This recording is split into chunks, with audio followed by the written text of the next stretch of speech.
Hey, y'all, welcome back to Fishin' Tales with me, Bob, on the Fishin' with the Bobber YouTube channel. And tonight we have a special guest. You know him as the host of BTL every day at 8:30 in the morning, Monday through Thursday, Matt Pangrac. Matt, appreciate you being on, spending a few moments with us. And we know you're busy, so thank you for joining us. Oh, I always got time to talk about fishing. Yes. All right. And that's what this series is about, is talking about fishing. To remind you at home, we are telling a fishing tale, a fishing story. So we basically want you to take someone fishing. It doesn't have to be a kid, but it is great if it is a kid, but it might be your neighbor that you can form a connection with, and you take them to the pond in your neighborhood. There is a pond within a couple miles of just about everybody. Take them fishing. It doesn't have to be in a big fancy boat.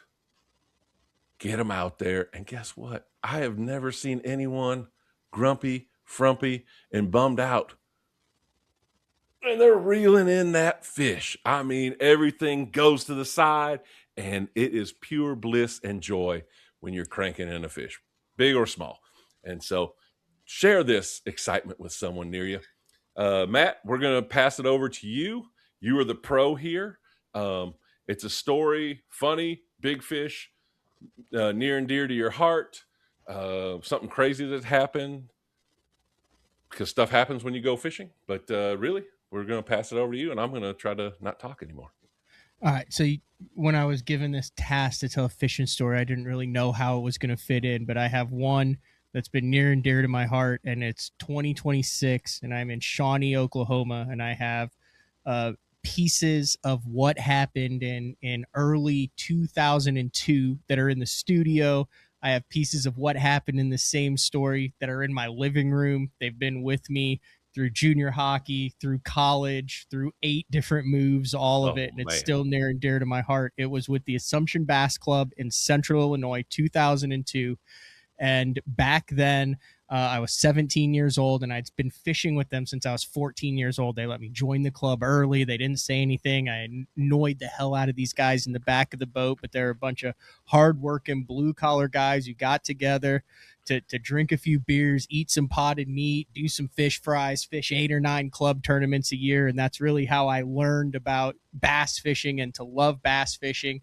These guys didn't have to have anything to do with me, and they took me under their wing, and they taught me how to fish. Well, what would happen in these tournaments is they would have all the boaters line up on one side at 5 in the morning, and then all the co-anglers line up on the other side, and there were never as many co-anglers as there were boaters. So the boaters were sitting there going, oh, I hope I don't draw a co-angler, but here I am. I'm 17, got my 7 or 8 rods. All these guys knew. There was some infamous stories about guys who had drawn me as a youngster before I'd kind of learned the ropes. So we're on Lake Taylorville, and Taylorville back in 2002 had a coalition of a couple guys that got together and had a little fish hatchery with pure northerns. They brought some Florida stuff in there, and we're talking Central Illinois, where you're fishing Shelbyville, you're fishing Wren, you're fishing lakes where if you catch a limit, you're cashing a check. A 3-pounder is a big one. But this little Lake Taylorville was the only place on the schedule you could catch a 20-pound bag. And you could catch a lot of 20-pound bags. It was like this little anomaly. Oh, wow. And so I was jacked up to go to Lake Taylorville to fish it because I knew we had a shot at a big one. Well, I draw Kenny Hartman. And Kenny Hartman smoked about 2.5 packs of cigarettes a day. He wore kind of like a explorer's hat. He was about 70 years old, 65 at the time, probably. Super nice guy. Talked like this when he had it. Yeah. Owned about 4 bait casters. Every single bait caster had a true turn hook, a black grape, red glitter, 6-inch Producto paddle tail worm, Stren 20-pound test, high vis gold, and the Abu 5600s with the little button on the side that you had to push. He changed his line about once every 5 years. So when you drew Kenny, you knew you were slow worming all day.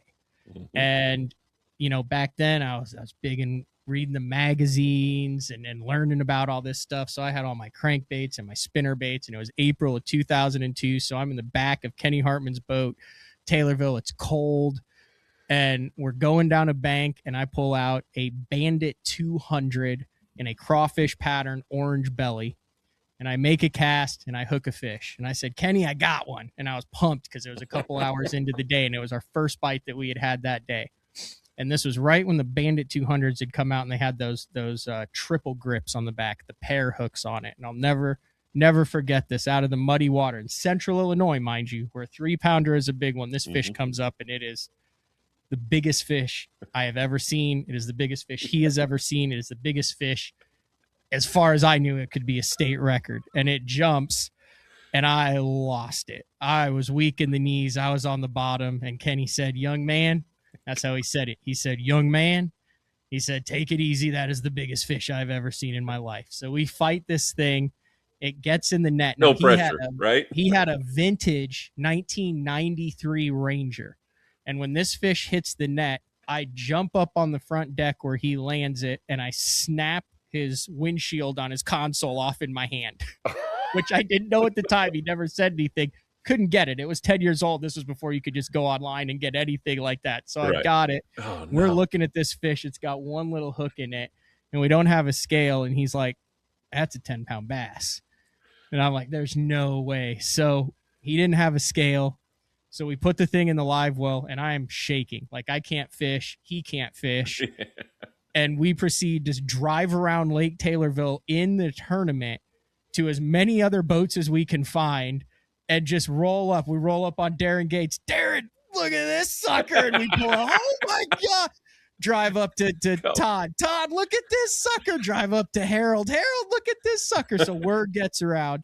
Come back in. It turns out it is a 9.22 pound largemouth. It's a lake record for Taylorville. It's the biggest fish in the history of the club. And I win the tournament. So I got the traveling trophy. It was my first kind of club tournament win. Everyone was super cool about it. So I got this big picture with it. It had my picture in the paper and all that. It was the first largemouth replica that I had. So Charlie, who did all the mounts then, he's passed away 10 years ago, but I've got that mount that's traveled with me all around the country from Illinois to Ohio to Iowa to Oklahoma to Tulsa, back to Norman, now to Shawnee. It's still in the living room, but this was the coolest thing. So the year at the end, you had like the year-end Christmas party, right, where everyone got together. They did something special for me. It's in my studio right here. I see it every single day.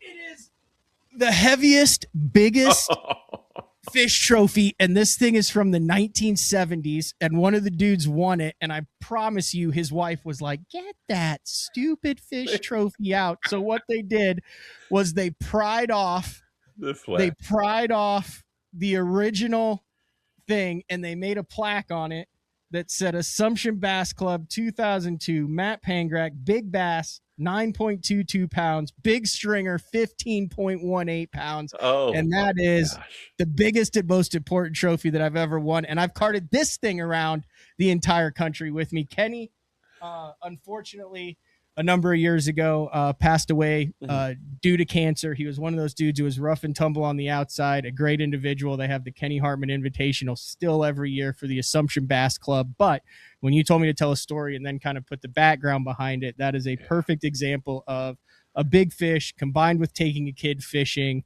combined with doing the right thing. And if everybody could have that experience, I think that one fish that day in the boat with Kenny is a big reason why I'm still hooked on it. Oh, man. 25 years later. And for him to share the excitement and just forget about the tournament. Yeah. And let's go show everybody. And the fact that he zeroed and I caught 15 pounds. Like, I mean, man. It would have been easy for him to be like, you broke my windshield. You caught the fish behind me. I just remember like halfway through that day, I caught another like 5-pounder. Right. So I had like a squeaker, like a 5-pounder, a 9-pounder, and a 2-pounder. And I remember he did not have a crankbait in the boat. And I said, Kenny, I've got a lot of crankbaits because I brought like 3 or 4 tackle boxes with me at that time. And so he tied one on. He didn't have anything you could cast it on. He had 20-pound high vis gold strand on a flip stick on everything. So his crankbait would go zoop, about 10 feet out. You'd get a couple wiggles and it would be back in. But there you go. There's my best fish story. Yes, indeed. That is awesome, folks. And that's exactly what we want you to do, is take somebody fishing and share a moment just like that. Promise you, once they get one fishing story like that, they're going to want to go back out there and get another one, maybe even on their own, and they might bring someone else. So, Matt, we appreciate you sharing your time and that story. That's an amazing story. I can't wait for folks to hear it and see that trophy that you won. That's awesome. Thank you. Thanks for the invite.